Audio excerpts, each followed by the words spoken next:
Hello students, Gokul Hindi அகாடமியில் ஹிந்தி பேசிக் 7ல் இருக்கோம். இந்த கோகுல் ஹிந்தி அகாடமியில் நம்ம சபா ஹிந்தி தக்ஷின் பாரத் ஹிந்தி பிரச்சார சபாவோட 8 லெவலுக்குமே இம்பார்ட்டண்ட் பிப்ரவரி 2026க்கான இம்பார்ட்டண்ட்லாம் போட்டுக்கிட்டே இருக்கோம் ஸ்டூடெண்ட்ஸ். அதை படித்து பாருங்கள், இந்த சேனலுக்குள்ளே போய் பாருங்கள். பிராத்மிக், மத்தியமா, ராஷ்டிரபாஷா இவங்களுக்கு தேவையானதெல்லாம் போட்டுக்கிட்டு இருக்கோம். இம்பார்ட்டண்ட்டை மட்டும் போடுறோம். அதே மாதிரி உங்களுக்கு ஏதாவது இம்பார்ட்டண்ட்டு தேவைப்பட்டால் நீங்கள் கமெண்டில் சொல்லுங்கள் ஸ்டூடெண்ட்ஸ், நாங்கள் போடுறோம். ஆன்லைன் கிளாஸ் தேவைப்பட்டாலும் எங்களை காண்டாக்ட் பண்ணுங்கள் ஸ்டூடெண்ட்ஸ், வீட்டிலிருந்தே படிக்கலாம். இப்போ நம்ம பேசிக்கில் சுத்தமாக ஹிந்தி தெரியாதவங்க புதுசாக ஹிந்தி கற்றுக்கிறவங்களுக்காக போட்டுக்கிட்டு இருக்கோம். அவங்க என்னை ஃபாலோ பண்ணால் கண்டிப்பாக ஹிந்தி அருமையாக எழுத்துக்கூட்டி படிக்கலாம், ரொம்ப அழகாக படிக்கலாம் ஸ்டூடெண்ட்ஸ். அதுக்காக தான் போட்டுக்கிட்டு இருக்கோம். ஹிந்தி பேசிக் 7 கிளாஸில் இருக்கோம். செகண்ட் ரோ பார்த்துக்கிட்டு இருக்கோம். ஃபஸ்ட்டு ரோ க க க க ஞ அது பார்த்துட்டோம். இது செகண்ட் ரோ ச ச ஜ ஜ ஞ. இதில் ச உடைய மாத்திரா பார்த்தோம். இப்போ இந்த ரெண்டாவது ச ச ச ரெண்டுமே ஒரே ப்ரொனன்சியேஷன். இதுதான் ஜ ஜன்னு வரும், இது ஞ அப்படின்னு வரும். ச ச இந்த சாவும் ஒரே சவுண்டு தான். இதுக்கு மாத்திரா எப்படி எழுதுறதுன்னு பார்க்கலாமா? மாத்திரா வழக்கமான மாத்திரா தான். இது ஆக்கி மாத்திரா. இது க த ப ச ம அப்படின்ற சவுண்டில் வர ஆக்கி மாத்திரா. ஒரு கோடு போட்டால் அது ஆ இ ஈ உ ஊ ரி. இதை ரூ அப்படின்னு படிக்கணும். ரீன்ற எழுத்து ரூன்ற சவுண்டு இந்த மாத்திரை அப்ளை பண்ணும்போது அந்த எழுத்து ரூன்ற சவுண்டு சேர்ந்து வரும். ஏ ஐ ஓ ஔ அம்மக அப்படின்னு படிக்கணும்.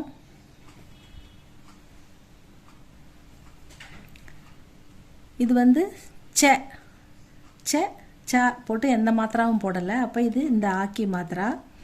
ச க த ப அப்படின்னு வந்தால் ஆக்கி மாத்திரா. ஆ அப்படின்னா ச போட்டு ஒரு கோடு போட்டு இந்த ஆக்கி மாத்திரா போட்டால் அது சா அப்படின்னு படிக்கணும். சா போட்டு ஈக்கி மாத்திரா போட்டால் அது சீ அப்படின்னு படிக்கணும். ச போட்டு ஈக்கி மாத்திரா போட்டால் அது சீ அப்படின்னு படிக்கணும்.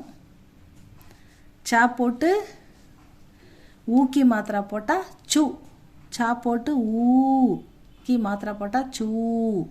சா போட்டு ரூக்கி மாத்திரா அப்ளை பண்ணால் சிரு.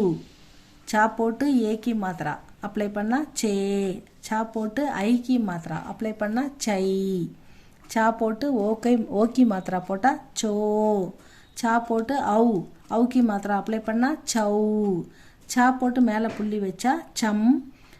ச போட்டு சைடில் புள்ளி வச்சா சஹ. ச சா சி சீ சு சூ சுரு.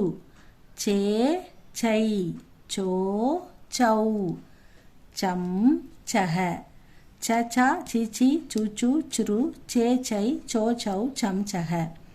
ச சா சி சி சூ சூ சுரு சே சை சோ சௌ சம் சஹ. இப்படி வேகமாக வர அளவுக்கு ப்ராக்டிஸ் பண்ணுங்கள் ஸ்டூடெண்ட்ஸ்.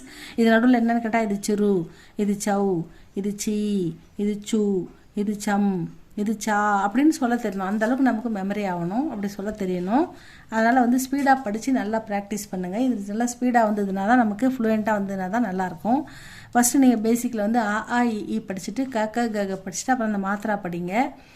ச சா சி சி சு சு சுரு சே சை சோ சௌ சம் சஹ அப்படின்னு படிங்க. இந்த மாதிரி படித்து இதை நல்லா மெமரி பண்ணுங்கள். நெக்ஸ்ட் வீடியோவில் நம்ம கண்டினியூ பண்ணலாம். இது தொடர்ந்து கண்டினியூ பண்ணுங்கள், ஃபாலோ பண்ணுங்கள். அற்புதமாக நீங்கள் ஹிந்தி படிக்கிறீங்களா இல்லையா பாருங்கள். எங்கே பார்த்தாலும் எந்த எழுத்தை பார்த்தாலும் மாத்திரா என்ன எழுத்து அப்படின்னு யோசித்து நீங்கள் எழுத்துக்கூட்டி படிக்க ஆரம்பிக்கலாம். இன்னும் சில நாட்கள் தான், சில சொற்கள் அதை எழுதி முடிச்சிட்ட பிறகு நம்ம அழகாக அற்புதமாக படிக்கலாம் ஸ்டூடெண்ட்ஸ். இதை கொஞ்சம் ஃபாலோ பண்ணிக்கிட்டே வாங்க. இது உங்களுக்கு பிடிச்சிருந்தா லைக் பண்ணுங்கள், சப்ஸ்கிரைப் பண்ணுங்கள் ஸ்டூடெண்ட்ஸ். தேங்க்யூ ஃபார் வாட்சிங்.